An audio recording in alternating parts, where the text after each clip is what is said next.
Good afternoon, guys. My name is Courtney Shanks, and I'm here to talk to you today about our First Amendment.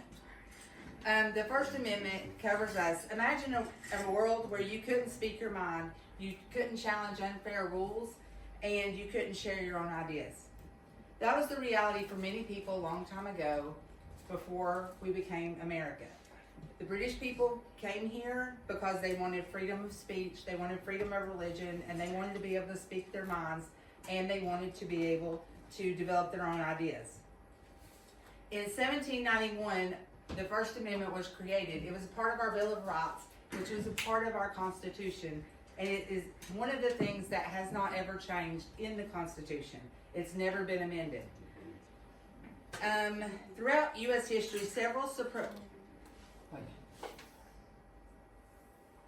So what we're going to talk about today is the First Amendment. Are we protected or not? Have you ever wondered if you yourself could get in trouble for something you say, or at work or at school?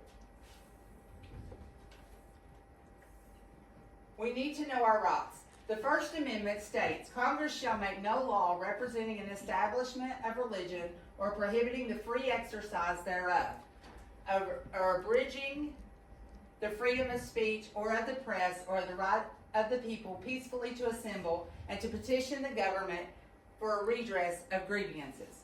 So we're going to talk about what that means today. We're going to figure out what we can say without getting into trouble.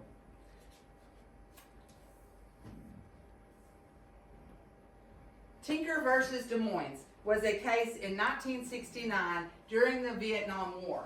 Students decided that they wanted to protest the war itself, and they only wore black armbands because they wanted the soldiers to be returned. The school decided that they weren't allowed to wear the black armbands in protest of the war, and they took them to court. They got in trouble. So in the case, the Supreme Court ruled in favor of the students. The court decided that the students do not have to shed their constitutional right to freedom of speech or expression at the schoolhouse gate. So anytime you guys are in school, you still have freedom of expression. The Tinker decision reinforced the idea that free speech isn't limited to only adults or public spaces. It also emphasized that peaceful protest or symbolic expression, even inside your school settings, is protected under our First Amendment rights. This ruling became a cornerstone in protecting not only your rights or the rights of your parents, but it also allows you to express yourself. The next case was Texas versus Johnson. This one is a little bit more controversial, and it also went to the Supreme Court. In Texas versus Johnson, Mr. Johnson decided to protest and burn the American flag. The state of Texas decided that that was unconstitutional because you shouldn't burn the flag, right? So what the Supreme Court ruled was that Mr. Johnson had the right to burn the flag, even though it offends people if it's burnt or it causes hostility. The decision reaffirmed that that Mr. Johnson had the right for freedom of speech and to express himself, even in a symbolic expression such as burning the flag. Those two cases serve as powerful examples of how our Constitution, even from long ago, still holds true in cases today. So what freedom of speech protects?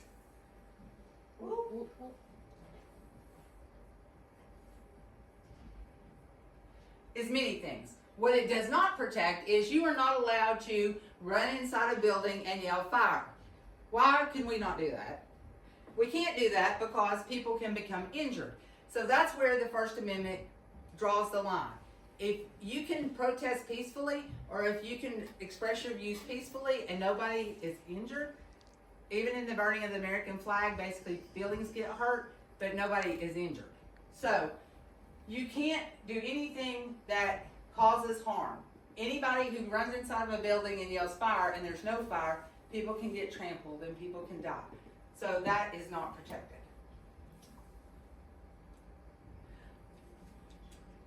Also, what is not protected is mean and harmful speech. Defamation of character is not protected. Defamation of character means that you come in and you start talking bad about somebody, okay? And you do it to the point that it ruins their I forgot their name again. It ruins the way people view them.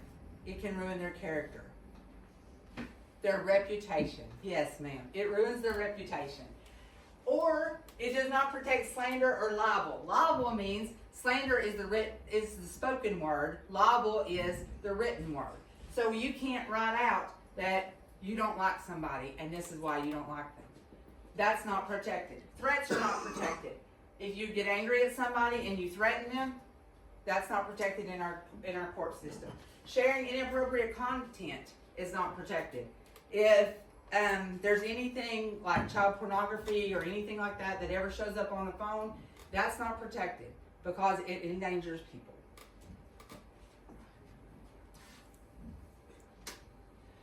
There are some things that it does protect. It protects, the Bill of Rights came for freedom of speech, part of it. It protects opinions and peaceful protest. It protects your personal opinion. It protects symbolic actions, such as burning the flag. It protects peaceful protests, such as wearing the armband. It protects you challenging authority. If you come into school and your teachers or your parents have a disagreement with you and you want to challenge them on that, it protects you in that. It protects your artistic and creative expression. Just because you think differently or you want to express yourself differently, it protects you. It does not protect dangerous, harmful, and hateful speech.